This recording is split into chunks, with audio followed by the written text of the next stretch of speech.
Alright everybody, welcome back to my YouTube channel. This is the Jordan Report and I am your host, Robert Jordan. Please remember to like, subscribe, and share. Alright, I want to do a story on the Drag Queen Story Hour that's going around the country where they have these drag queens walking into the libraries talking to children. I got a couple of articles I'm going to go through and then I'm going to show you a clip of one of them at the end. It's pretty bizarre. You're probably going to want to see it. But anyway, this article starts with the Christian Post. And if you guys are not familiar with this, please look into this. It's very important.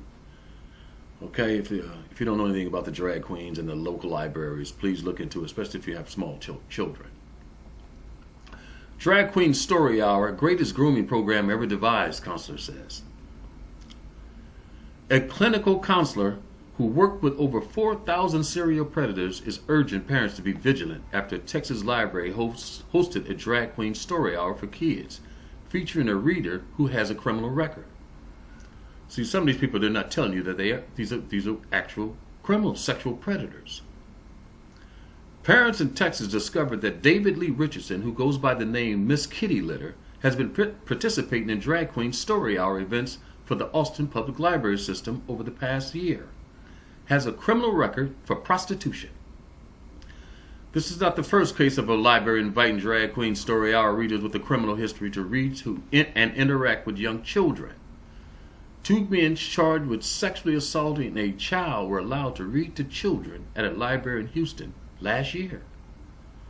The group Mass Resistance, which has been at the forefront of exposing other sex offenders hiding behind drag names elsewhere in the state, posted evidence of Richardson's history from the Texas Department of Public Safety on its website Tuesday. A criminal history search document shows that in 1996, Richardson was arrested and convicted of offering sex for money, which is prohibited in the state penal code. Activists also highlighted Richardson's social media posting from earlier this year, which had extremely lewd messages and photos that included swear words, references to prostitution, and celebrations of sexual violence like sadomasochism. This guy is around children.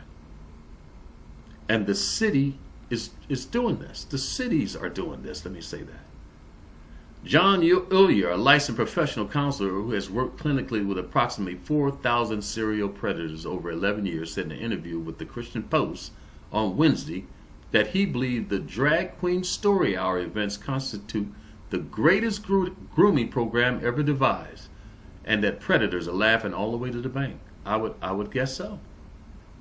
While drag queens reading stories to children at public library has been billed as an innocuous activity, community groups and mothers who resist are right to oppose it, he adds, because sexual predators and offenders prioritize convincing people to doubt their instincts and think that their red flags are nonsense.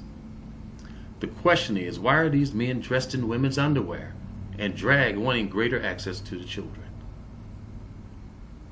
That's a good question. All right, now let me move on to the next article. Let me show you where this has progressed to. Remember, they were just reading to the children. They just wanted to interact and read with the children. Well, here's a guy with his hands all over the children.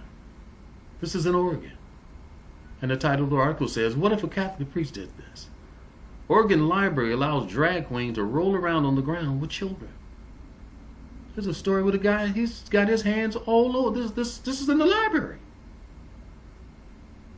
The Drag Queen Story Hour, pushed by the American Library Association, that has invaded libraries across the United States, is raising questions about child protection protocol. Photographs have surfaced showing a drag queen, Carla Rossi, rolling around on the floor in full body contact with minor children at the county library in Oregon. I can't pronounce that name. The events appear to have happened last October, and the photographs were recently found on the library's Flickr account. Look at this. I'll leave a link to the article. Okay? I'll leave a link to the article.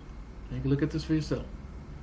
Now, the last one I'm going to show you is another encounter with a drag queen in these libraries. This one is in Seattle. Okay?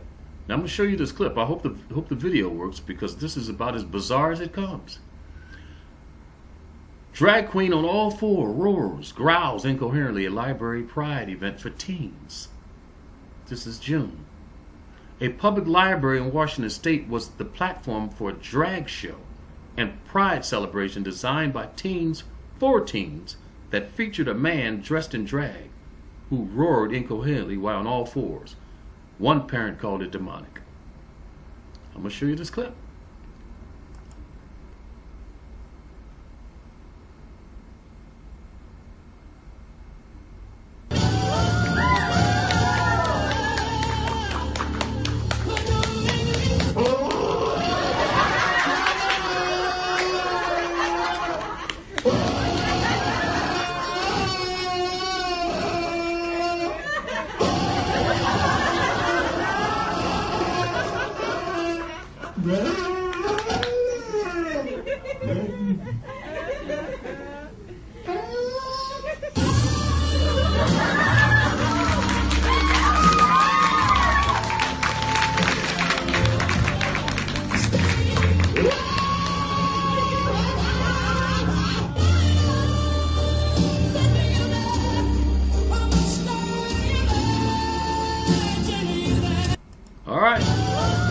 All right, you saw it.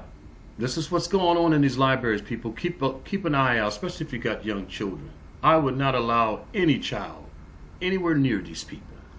And the libraries need to be sued or something for doing this. This doesn't make any sense.